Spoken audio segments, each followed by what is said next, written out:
Welcome to the review of Lewis dot structures, VSEPR theory, and molecule polarity.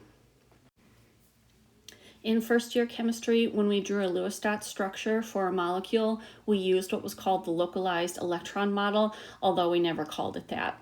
Atoms are bound together by sharing pairs of electrons using the atomic orbitals, and then there are lone pairs of electrons that are localized to just one particular atom. So when we draw a Lewis dot structure, we're going to show how the valence electrons are arranged among the atoms in the molecule.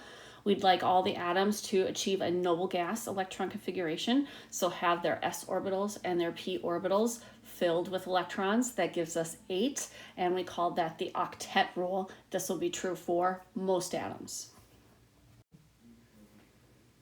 So a quick review of valence electrons before we start drawing Lewis dot structures.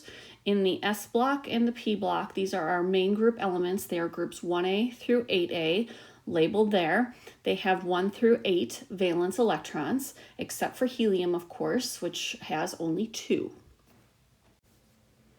The group number and the number of valence electrons, as you can see, will always match. So let's start with the Lewis dot structure for silicon tetrabromide, SiBr4. Silicon is in group 4A and has 4 valence electrons.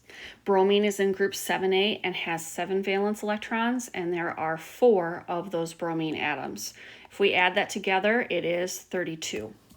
We want 32 valence electrons total in our Lewis dot structure. We'll start with a central atom. It's usually the less electronegative atom, and usually the single atom within the molecule. So silicon in the center, and we're going to draw in some shared pairs of electrons between the silicon and each of the bromines.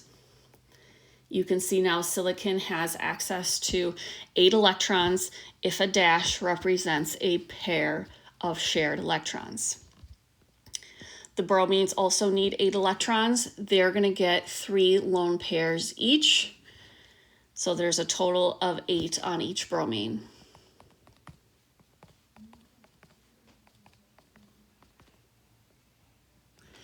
And when we're done, we should have 32 valence electrons total. So this is the Lewis dot structure. Now let's use VSEPR theory to talk about what this molecule would look like in 3-dimensional space. We usually want to count the number of atoms attached to the central atom. And you can see there are 4 atoms attached to the central atom. And then we also want to count the number of lone pairs on the central atom. And in this case, there are no lone pairs.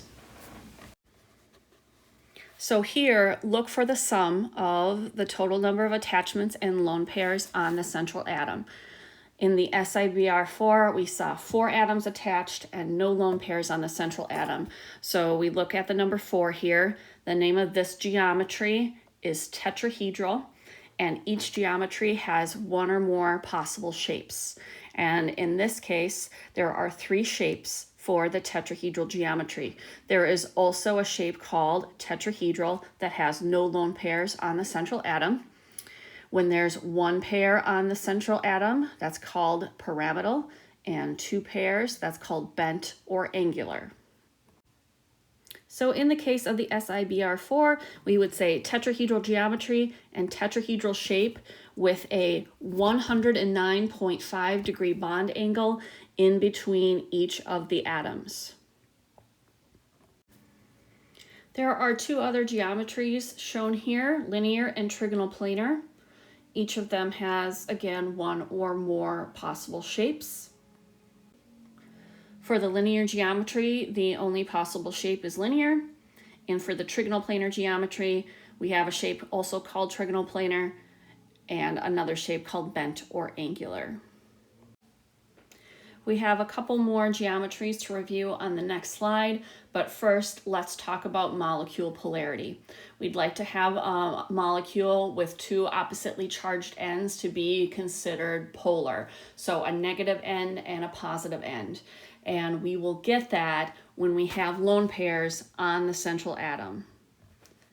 So for what we see right here, those 3 shapes. the bent angular shape for trigonal planar, the pyramidal shape for tetrahedral, and the bent or angular shape for tetrahedral. Here are the other two geometries, trigonal bipyramidal and octahedral. Each has several possible shapes. When we're talking about polarity, we're talking about these three as being polar. These two do have lone pairs, but end up being nonpolar. You are responsible for knowing the geometries and the shapes and the bond angles, along with which shapes are polar and nonpolar. The shapes that have no lone pairs on the central atom, such as these, typically are also nonpolar, as long as all of the atoms that are attached are the same atom. So that SiBr4 molecule we were working on had a tetrahedral geometry and a tetrahedral shape and would be a nonpolar molecule. There are some atoms that do not need 8 electrons. They are an exception to the octet rule. Some will require fewer than 8 electrons, like hydrogen. That's in group 1A. It only requires 2 electrons. You can call that the Duet rule instead of the octet rule. Beryllium and magnesium are metals, but occasionally you'll see them in molecules where the electronegativity difference is small enough where we are talking about them sharing electrons as opposed to transferring electrons. They are in group 2A and need only 4 electrons. Boron and aluminum, kind of the same deal as beryllium and magnesium. They are in group 3A and require only 6 electrons. So let's look at BF3, boron trifluoride. Boron is in group 3A and has 3 valence electrons. Fluorine is in group 7A and has 7 valence electrons, and there are 3 of those atoms. Altogether, that is 24 electrons. We'll put boron in the center and put some shared pairs in with the fluorines. Boron is an exception to the octet rule. It does not need 8, it only needs 6, which it has when it is sharing electrons with those 3 fluorines. But the fluorines still need their octets. So 3 lone pairs each for the fluorines will give them 8. If you add that all up, that's 24 electrons total. And then if we want to talk VSEPR theory, we've got 3 attachments and no lone pairs. So that's the trigonal planar geometry and shape with 120-degree bond angle. And this would be a nonpolar molecule. Some elements will take more than 8 electrons. Third period and higher elements that have access to d orbitals, for example, like phosphorus and sulfur and xenon. It will become obvious once you draw it out that you have this exception to the octet rule. So if we do SF6, sulfur hexafluoride, sulfur is in group 6A and has 6 valence electrons. Fluorine again is in group 7A and has 7 valence electrons, and there are 6 of those atoms. Altogether, that is 48 valence electrons. Sulfur goes in the center, and then we'll attach the 6 fluorines to the central atom with shared pairs of electrons. So sulfur, you can see, has access to 12 electrons. Fluorines still need their octet. So 3 lone pairs each for the fluorines. That is a total of 48 valence electrons. This molecule has 6 attachments and no lone pairs, so this is the octahedral geometry and the octahedral shape with bond angles that are 90 and 180 degrees, and this would be another nonpolar molecule. Next up is sulfur tetrafluoride, SF4. Sulfur has 6 valence electrons, it's in group 6A, and fluorine has 7 valence electrons, it's in group 7A, and there are 4 of those fluorines. That's a total of 34 valence electrons. Sulfur goes in the center with the 4 fluorines attached. Each fluorine gets 3 lone pairs, so it has an octet. but if you count that up, that's only 32 valence electrons total, and we can have 34. So if the number of electrons added is less than the number of valence electrons allowed, we're going to put the extra electrons on the central atom, and we'll draw them as a pair. So here is where sulfur becomes an exception to the octet rule. It now has access to 10 electrons. This is the trigonal bipyramidal geometry and the seesaw shape. And this would be a polar molecule. Polyatomic ions are covalently bonded, and we can draw a Lewis dot structure for them as well. If we have an anion, which is negatively charged, we're going to add the electrons that are equal to the charge to our total. And there are a few positive ones, so then we'll subtract our electrons equal to the charge with our total. When we're done, we're going to draw brackets around our structure and indicate the charge. So here's sulfate, SO4, with a -2 charge. Sulfur is in group 6A and has 6 valence electrons.